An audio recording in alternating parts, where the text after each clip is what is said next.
ಬೆಂಗಳೂರಿನಲ್ಲಿ ಕಂಟ್ರೋಲ್ ತಪ್ತಾ ಇದೆಯಾ ರೋಡ್ ರೇಜ್ ಪ್ರಕರಣ ಅನ್ನುವಂಥ ಪ್ರಶ್ನೆ ಈಗ.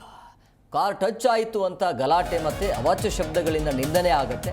ವೈಟ್ ಫೀಲ್ಡ್ನ ITPL ಮುಖ್ಯ ರಸ್ತೆಯಲ್ಲಿ ಆಗಿರುವಂಥ ಘಟನೆ ಇದು. ತನ್ನದೇ ತಪ್ಪಿದ್ರೂ ಕೂಡ ಬೇರೆ ಕಾರ್ನಲ್ಲಿದ್ದನ ಮೇಲೆ ಈ ಕಾರು ಚಾಲಕ ಆಕ್ರೋಶವನ್ನು ಹೊರಹಾಕ್ತಾನೆ. ತನ್ನದೇ ತಪ್ಪಿದ್ರೂ ಕೂಡ ಕಾರಿನ ಡೋರ್ ತೆಗೆಯಲು ಆ ಕ್ಯಾಬ್ ಚಾಲಕ ಪ್ರಯತ್ನ ಮಾಡ್ತಾನೆ. ವಿಂಡೋ ಇಳಿಸಲು ಪ್ರಯತ್ನ ಮಾಡ್ತಾ ಇದ್ದಂಗೆ ಕಣ್ಣಿಗೆ ಪೇಪರ್ ಸ್ಪ್ರೇ ಸಿಂಪಡಣೆ ಆಗುತ್ತೆ. ಅಂದರೆ ಬೇರೆ ಕಾರ್ನಲ್ಲಿದ್ದ ವ್ಯಕ್ತಿ ಆ ರೀತಿಯ ಪೇಪರ್ ಸ್ಪ್ರೇಯನ್ನು ಮಾಡಿರುವಂಥದ್ದು. ಯಾವ ವ್ಯಕ್ತಿ ಅಂದರೆ ಯಾವ ಈ ಕಾರು ಚಾಲಕ ಏನು ಗಲಾಟೆ ಮಾಡ್ತಾನಲ್ಲ ಆ ವ್ಯಕ್ತಿಗೆ ಈ ವಿಚಾರ ಪರ ವಿರೋಧ ಈಗ ಚರ್ಚೆ ಆಗ್ತಾ ಇದೆ. ಸೊ ಕಣ್ಣಿಗೆ ಪೇಪರ್ ಸ್ಪ್ರೇ ಹಾಕ್ತಾ ಇದ್ದಂಗೆ ಕ್ಯಾಬ್ ಚಾಲಕ ಏನು ಮಾಡ್ತಾನೆ, ರೊಚ್ಚಿಗೇಳ್ತಾನೆ. ನನ್ನ ಕಾರಿನಲ್ಲಿದ್ದ ಸ್ಕ್ರೂ ಡ್ರೈವನ್ನ ತಂದು ವಿಂಡೋ ಗ್ಲಾಸನ್ನು 3-4 ಬಾರಿ ಆತ ಹೊಡೆದು ಹಾಕುವಂಥ ಪ್ರಯತ್ನಕ್ಕೆ ಮುಂದಾಗ್ತಾನೆ. ಬಳಿಕ ಸ್ಕ್ರೂ ಡ್ರೈವ್ ಇದೆಯಲ್ಲ ಆ ಮೂಲಕ ಕಾರಿನ ಬ್ಯಾನೆಟ್ ಆಗಿರಬಹುದು, ಜೊತೆಗೆ ನೀರು ಡ್ಯಾಮೇಜ್ ಮಾಡುವ ಕೆಲಸವನ್ನ ಕ್ಯಾಬ್ ಚಾಲಕ ಮಾಡ್ತಾನೆ.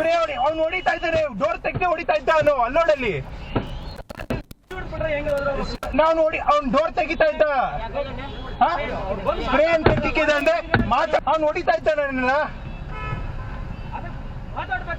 ಅವನು ಮಾತಾಡ್ತಾ ಇರಲಿಲ್ಲ. ಅವನು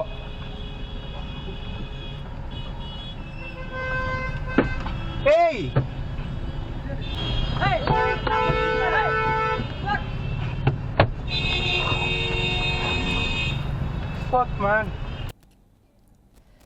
ಈ ಬಗ್ಗೆ ಮತ್ತಷ್ಟು ಮಾಹಿತಿ ನೀಡ್ತಾರೆ ನಮ್ಮ ಪ್ರತಿನಿಧಿ ವಿಶ್ವನಾಥ್ ಫೋನ್ ಸಂಪರ್ಕದಲ್ಲಿದ್ದಾರೆ.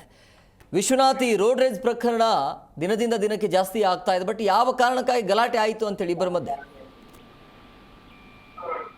ಹೇಮಕುಮಾರ್, ಖಂಡಿತವಾಗ್ಲು ಬೆಂಗಳೂರಿನಲ್ಲಿ ಮಿತಿ ಮೀರಿ ನಡೀತಾ ಇರುವಂತದ್ದು ಈ ರೋಡ್ ರೇಸ್ ಪ್ರಕರಣಗಳು. ಇತ್ತೀಚಿನ ದಿನಮಾನಗಳಲ್ಲಿ ಸಣ್ಣ ಪುಟ್ಟ ವಿಚಾರಕ್ಕೂ ಕೂಡ ರಸ್ತೆ ಮಧ್ಯದಲ್ಲೇ ಬಡದಾಡ್ಕೊಳ್ಳೋದಾಗಿರ್ಬಹುದು, ವಾಹನ ಸವಾರರ ಮಧ್ಯೆನೇ ದೊಡ್ಡ ಮಟ್ಟದ ಫೈಟ್ ಕೂಡ ಆಗುತ್ತೆ. ಅವಾಚ್ಯ ಶಬ್ದಗಳನ್ನ ಬಳಸ್ಕೊಂಡು ಒಬ್ಬರಿಗೊಬ್ರು ಹೊಡೆದಾಡ್ಕೊಳ್ಳುವಂತಹ ಘಟನೆಗಳು, ಒಬ್ಬರಿಗೆ ಇನ್ನೊಬ್ರು ಹಲ್ಲೆ ಮಾಡುವಂಥದ್ದು, ಎಲ್ಲಾ ಪ್ರಕರಣಗಳು ಕೂಡ ದೊಡ್ಡ ಮಟ್ಟಕ್ಕೆ ಬಯಲಾಗ್ತಾ ಇರುವಂತದ್ದು. ಪ್ರಮುಖವಾಗಿ ಒಂದು ಎಕ್ಸ್ ಪೇಜ್ ನಲ್ಲಿ ಈ ರೀತಿಯಾದಂತಹ ವಿಡಿಯೋಗಳನ್ನ ಟ್ಯಾಗ್ ಮಾಡೋದಾಗಿರ್ಬೋದು, ನಗರ ಪೊಲೀಸರಿಗೆ ಟ್ಯಾಗ್ ಅನ್ನ ಮಾಡಿ ಇಂಥವರ ವಿರುದ್ಧವಾಗಿ ಕ್ರಮ ತೆಗೆದುಕೊಳ್ಳುವ ಒಂದು ಹಿನ್ನೆಲೆಯಲ್ಲೂ ಕೂಡ ಕಂಪ್ಲೇಂಟ್ ಅನ್ನ ಸಾರ್ವಜನಿಕರು ಆಗಾಗ ಮಾಡ್ತಾನೆ ಇರ್ತಾರೆ. ಮೊನ್ನೆ ತಾನೇ ಇತ್ತೀಚಿನ 1-2 ತಿಂಗಳ ಹಿಂದ್ಗಡೆನೆ ಒಂದು ದೊಡ್ಡ ಮಟ್ಟದ ರೋಡ್ ರೇಸ್ ಪ್ರಕರಣ ಕೂಡ ನಡೆದಿತ್ತು. ಅಂತಂದ್ರೆ ಬೈಕ್ ಟಚ್ ಮಾಡಿದ ಅನ್ನೋ ಒಂದು ಕಾರಣಕ್ಕೆ ಕಾರಿಗೆ ಟಚ್ ಮಾಡಿದ್ದಕ್ಕೆ ಆತನನ್ನ ಹಿಂಬಾಲಿಸ್ಕೊಂಡು ಹೋಗಿ ಆತನನ್ನ ಗುದ್ದಿ ಬೀಳಿಸಿ 3 ಬೈಕ್ ನಲ್ಲಿ ಹೋಗ್ತಾ ಇರ್ತಾರೆ. ಒಬ್ಬ ಯುವಕ ಕೂಡ ಮೃತಪಟ್ಟಿದ್ದ. ಇಷ್ಟೆಲ್ಲ ಆದಂತಹ ಸಂದರ್ಭದಲ್ಲಿ ಪೊಲೀಸರು ಕೂಡ ಅಂತವ್ರನ್ನ ಬಂಧಿಸಿ ಕ್ರಮ ತೆಗೆದುಕೊಳ್ಳುವಂತಹ ಕೆಲಸವನ್ನು ಕೂಡ ಮಾಡಿದ್ರು. ಆಗಾಗ ರೋಡ್ ರೇಸ್ ಪ್ರಕರಣಗಳು ನಡೆದಂತಹ ಸಂದರ್ಭದಲ್ಲಿ ಎಕ್ಸ್ ನಲ್ಲಿ ವೈರಲ್ ಆಗುವಂತಹ ವಿಡಿಯೋಸ್ಗಳೇನಿದೆ ಅದರ ಆಧಾರದ ಮೇಲೆ ಪೊಲೀಸರು ಕೂಡ ಹಲವರನ್ನ ಬಂಧಿಸಿ ವಿಚಾರಣೆ ನಡೆಸುವಂತಹ ಕೆಲಸವನ್ನು ಕೂಡ ಮಾಡ್ತಾ ಇದ್ದಾರೆ. ಆದ್ರೆ ಈಗ ಇಷ್ಟಾದ್ರೂ ಕೂಡ ರೋಡ್ ರೇಸ್ ಪ್ರಕರಣಗಳು ಕಡಿಮೆ ಆಗ್ತಾನೆ ಇಲ್ಲ. ಸದ್ಯಕ್ಕೆ ವೈಟ್ ಫೀಲ್ಡ್ ನ ITPL ಮುಖ್ಯ ರಸ್ತೆಯಲ್ಲಿ ನಡೆದಿರುವಂತಹ ಘಟನೆ ಇದು. 5ನೇ ತಾರೀಕಿಗೆ ಒಂದು ಘಟನೆ ನಡೆದಿದೆ.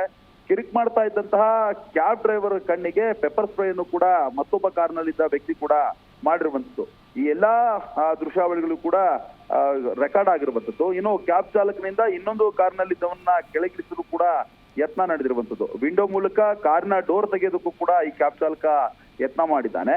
ಇನ್ನು ಕೆಳಗಿಳಿಸೋದಕ್ಕೆ ಯತ್ನಿಸುತ್ತಿದ್ದಂತೆ ಕ್ಯಾಬ್ ಚಾಲಕನ ಕಣ್ಣಿಗೆ ಪೆಪ್ಪರ್ ಸ್ಪ್ರೇ ಸಿಂಪಡಣೆ ಮಾಡಿರುವಂತದ್ದು. ಅಂತಂದ್ರೆ ಇತ್ತೀಚಿನ ದಿನಮಾನಗಳಲ್ಲಿ ಪ್ರಮುಖವಾಗಿ ಈ ಪೆಪ್ಪರ್ ಸ್ಪ್ರೇಯನ್ನ ಯಾವುದಾದ್ರೂ ಕೂಡ ಆತಂಕದ ಸಂದರ್ಭಗಳಲ್ಲಿ ತಮ್ಮನ್ನ ತಾವು ರಕ್ಷಣೆ ಮಾಡಿಕೊಳ್ಳೋದಕ್ಕೆ ಹೆಣ್ಣು ಮಕ್ಕಳು ಹೆಚ್ಚಾಗಿ ಯೂಸ್ ಮಾಡ್ತಾರೆ. ಪೆಪ್ಪರ್ ಸ್ಪ್ರೇನ ಬ್ಯಾಗ್ ನಲ್ಲಿ ಕ್ಯಾರಿ ಮಾಡುವಂತದ್ದು ನಾವು ನೋಡ್ತಾ ಇರ್ತೀವಿ. ಆದ್ರೆ ಈ ಕಾರ್ ಚಾಲಕ ಕೂಡ ಈ ಪೆಪ್ಪರ್ ಸ್ಪ್ರೇನ ಇಟ್ಕೊಂಡಿರ್ತಾನೆ. ಮತ್ತೊಬ್ಬ ಕಾರ್ ಚಾಲಕನಿಗೂ ಕೂಡ ಇದನ್ನ ಸ್ಪ್ರೇ ಮಾಡಿರುವಂತದ್ದು.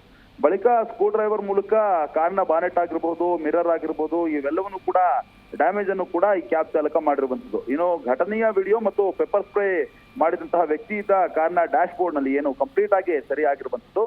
ಈ ಒಂದು ವಿಡಿಯೋವನ್ನ ಈಗ ಎಕ್ಸ್ ನಲ್ಲಿ ಶೇರ್ ಮಾಡಲಾಗಿದೆ. ಸೆಪ್ಟೆಂಬರ್ 5ನೇ ತಾರೀಕಿಗೆ ಘಟನೆ ನಡೆದಿದೆ. ಸದ್ಯಕ್ಕೆ ಈ ಬಗ್ಗೆ ಸೋಷಿಯಲ್ ಮೀಡಿಯಾದಲ್ಲೂ ಕೂಡ ದೊಡ್ಡ ಮಟ್ಟದ ಪರ ವಿರೋಧದ ಚರ್ಚೆಗಳು ಕೂಡ ಆಗ್ತಾ ಇರುವಂತದ್ದು. ಅಂತಂದ್ರೆ ಸಣ್ಣ ಪುಟ್ಟ ಕಾರಣಕ್ಕೆ ಒಂದು ಕಾರ್ ಟಚ್ ಆಯ್ತು ಅಥವಾ ಬೈಕ್ ಗಳಿಗೆ ಕಾರ್ ಟಚ್ ಆಯ್ತು, ಇಂತಹ ಸಂದರ್ಭಗಳಲ್ಲಿ ರೋಡ್ ರೇಸ್ ಪ್ರಕರಣಗಳು ಬೆಂಗಳೂರಿನಲ್ಲಿ ಹೆಚ್ಚಾಗ್ತಾ ಇರುವಂತದ್ದು. ಈ ಹಿನ್ನೆಲೆಯಲ್ಲಿ ಪೊಲೀಸರು ಕೂಡ ಈ ವಿಡಿಯೋಗಳಿಗೂ ಕೂಡ ರಿಪ್ಲೈನ ಮಾಡ್ತಾರೆ. ಹೆಚ್ಚಿನ ಮಾಹಿತಿಯನ್ನ ಕೊಟ್ರೆ ಸ್ಥಳೀಯ ಪೊಲೀಸರಿಂದ ಕ್ರಮ ತೆಗೆದುಕೊಳ್ಳಲಾಗುತ್ತೆ ಅನ್ನೋ ಒಂದು ರಿಪ್ಲೈ ಅನ್ನು ಕೂಡ ಕೊಡ್ತಾರೆ. ಇಷ್ಟಾದ್ರೂ ಕೂಡ ಎಚ್ಚೆತ್ತುಕೊಳ್ಳದಂತಹ ಸಾರ್ವಜನಿಕರು ಈ ರೀತಿಯಾಗಿ ರಸ್ತೆಯಲ್ಲೇ ಬೇಕಾಬಿಟ್ಟಿಯಾಗಿ ಹೊಡೆದಾಡಿಕೊಂಡು ಸೋಷಿಯಲ್ ಮೀಡಿಯಾದಲ್ಲಿ ವೈರಲ್ ಆಗಿ ದೊಡ್ಡ ಮಟ್ಟದ ಚರ್ಚೆಗೂ ಕೂಡ ಗ್ರಾಸವಾಗ್ತಾ ಇರುವಂತದ್ದು. Hemakumar, okay, thank you Vishwanath ನಿಮ್ಮೆಲ್ಲ ಡೀಟೇಲ್ಸ್ಗಾಗಿ.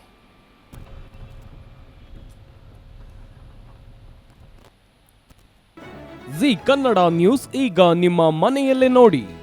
ಎಲ್ಲ ಕೇಬಲ್ಗಳಲ್ಲಿ ಈಗ ಲಭ್ಯ. Sun Direct 292, Jio TV 1334, U digital 162, City cable 51, GTPL 17, Abhishek cables 821, Rock Line telecommunication 51, Shri Basaveshwara number 60, Vinayaka digital number 53, in digital number 896ರಲ್ಲಿ. ನಿಮ್ಮಿಸ್ತದ ಜಿ ಕನ್ನಡ ನ್ಯೂಸ್ ನೋಡಿ ಆನಂದಿಸಿ.